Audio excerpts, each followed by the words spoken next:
What is the place and function of warehouses in supply chain? There are many different roles for a warehouse in today's supply chain.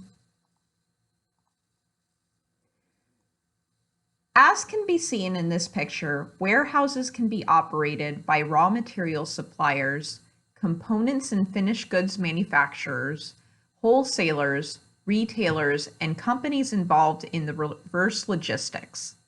In general, the warehouses fulfill the following roles. Raw material storage.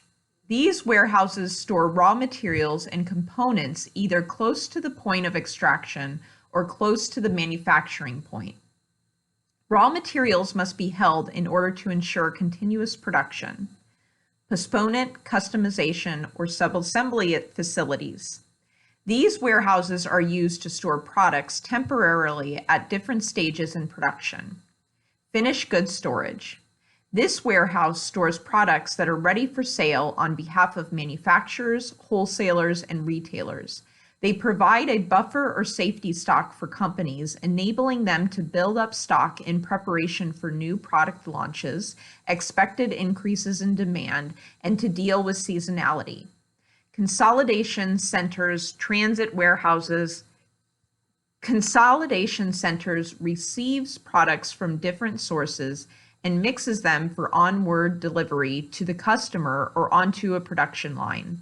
They can also be a retailer store, consolidation warehouses where products from different suppliers are consolidated for onward delivery to the stores. Transshipment break bulk centers.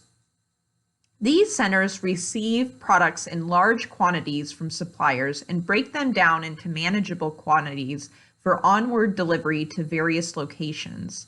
Cross-dock centers are seen as being the future of warehousing. Cross-docking requires deliveries into these centers to be already labeled and ready for onward delivery.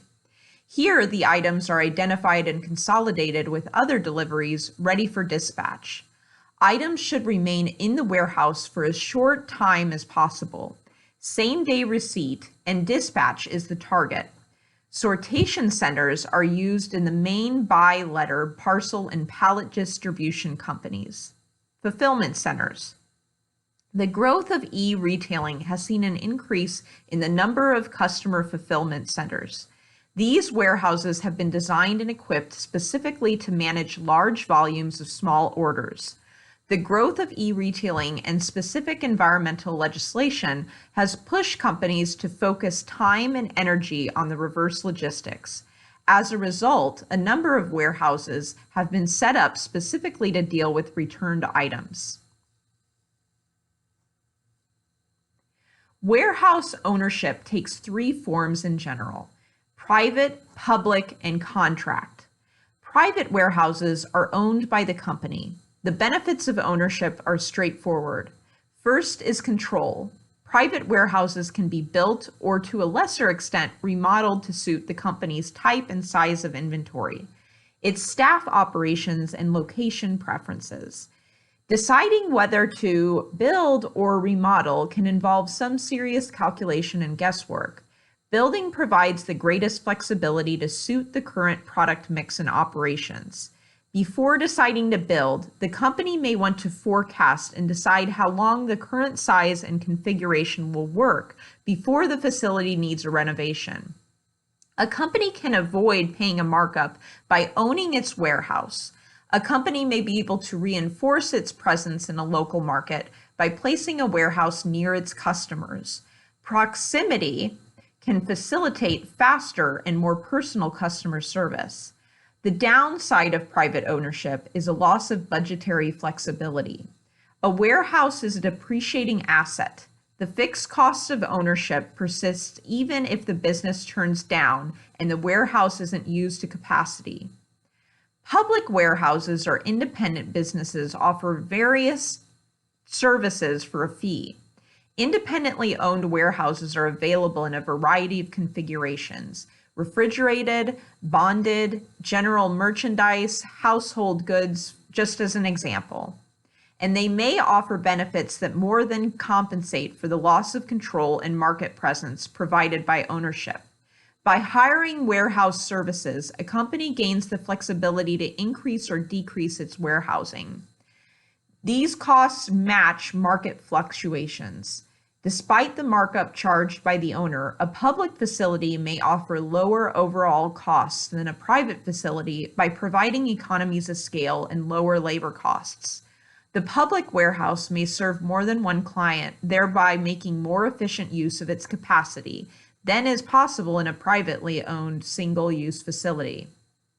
Contract warehousing has evolved from a public warehousing, and it offers a combination of the benefits of both public and private facilities. Potential cost reductions compared to private warehousing, a contract warehouse may be able to provide equal or better service and to do so cost effectively.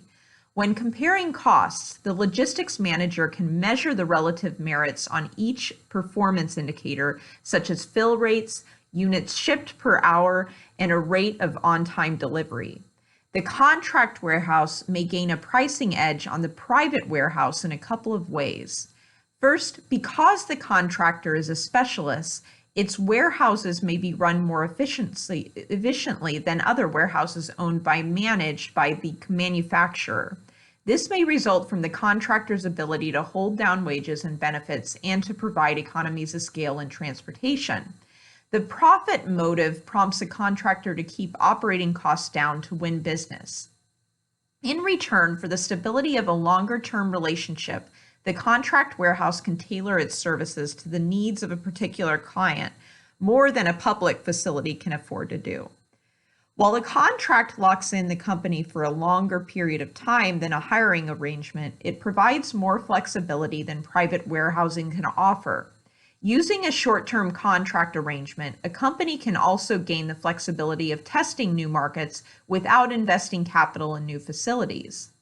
A third-party provider may own and operate a widely dispersed network of warehouses that can expand client companies' access to new geographical markets.